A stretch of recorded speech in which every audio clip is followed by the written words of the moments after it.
ઉજવણીનો માહોલ છે, કલાકારો નૃત્ય વ્યક્ત કરી રહ્યા છે ને ખુશીની એક લહેર વ્યાપી છે ત્યારે પશ્ચિમ બંગાળમાં શુભેન્દુ અધિકારીને મુખ્યમંત્રી તરીકે જ્યારે તાજપોશી થવા જઈ રહી છે। મહાકાળી માતાની થીમ પર શપથવિધિનું સ્ટેજ જે છે શણગારવામાં આવ્યું છે। કોલકાતાના બ્રિગેડ ગ્રાઉન્ડમાં 1 લાખથી વધુની જનમેદની ઉમટી પડી છે અને પરંપરાગત બંગાળી નૃત્યકાર અને સંગીતકાર દ્વારા સ્વાગત કરવામાં આવશે અને એમ પણ કહેવાય કે પશ્ચિમ બંગાળમાં નૃત્ય અને સંગીત એ જાણે પેઢી દર પેઢીથી આગળ આવતું આવ્યું છે। તેનું સંગીત છે, તેની મીઠાઈઓ છે, તેનું નૃત્ય છે એક અદ્ભુત સ્થાન ધરાવે છે, તેની એક અલગ સંસ્કૃતિ છે। ત્યારે 4000થી વધુ પોલીસ કર્મચારીઓ અત્યારે સુરક્ષામાં તૈનાત કરવામાં આવ્યા છે।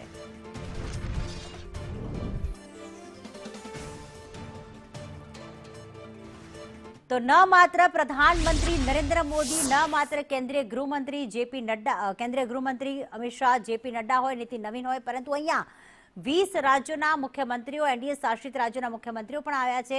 अजय यादव बड़ी विगतों साथ जुड़ाया है हमारी साथ। अजय, काफी सारे मेहमानों को आमंत्रित किया गया है, ये भी जानकारी प्राप्त हुई है कि शपथ ग्रहण कार्यक्रम में ममता बनर्जी को भी आमंत्रण भेजा गया है, लेकिन एनडीए शासित 20 राज्यों के मुख्यमंत्री अभी पहुंच रहे हैं। कौन कौन पहुंचा है, किस किस को आमंत्रित किया गया है ये कार्यक्रम के लिए?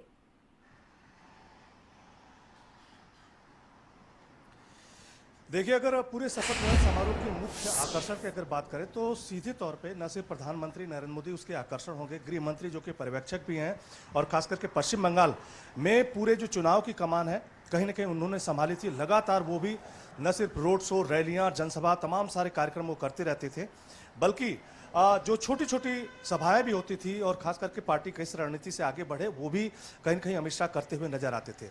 तो अमित शाह के अलावा अगर रक्षा मंत्री राजनाथ सिंह, जेपी नड्डा, नितिन नवीन, 20 राज्यों के जो एनडीए शासित राज्य हैं उसके मुख्यमंत्री भी इस पूरे समारोह में शामिल होंगे।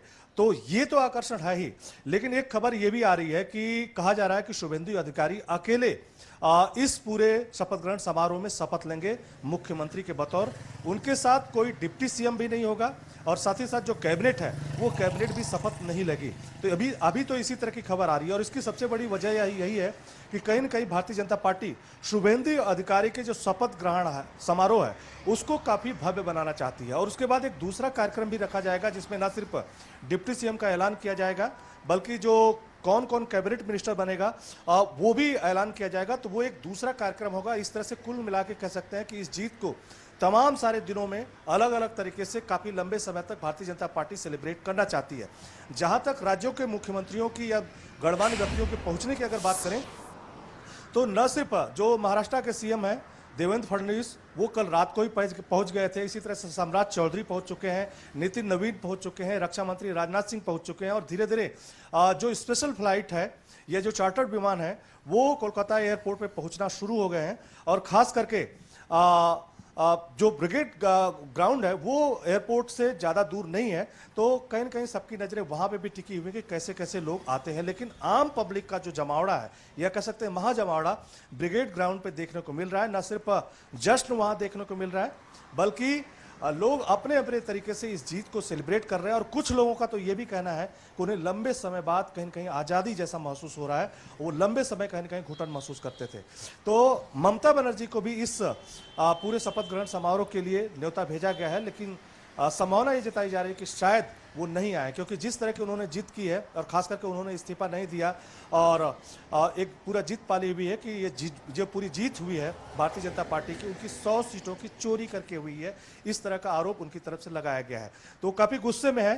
तो संभावना यही जताई जा रही है कि ममता बनर्जी इन्विटेशन के बावजूद न आए, लेकिन नेताओं के आने का सिलसिला लगातार जारी है। जी बिल्कुल, आप हमारे साथ जुड़े रहिए। अजय, तो जे प्रमाणे पश्चिम बंगाल में अत्यारे कार्यक्रम की तैयारी परंपरागत बंगाળી नृत्यकार और संगीतकार द्वारा तमाम मेहमानों स्वागत करवामां आवी रह्युं छे। पोलीस बंदोबस्तो छे, परंतु अहींया जो आखुं स्टेज तैयार करवामां आव्युं छे ते स्टेज महाकाળી मातानी थीम उपर आखुं स्टेज तैयार करवामां आव्युं छे।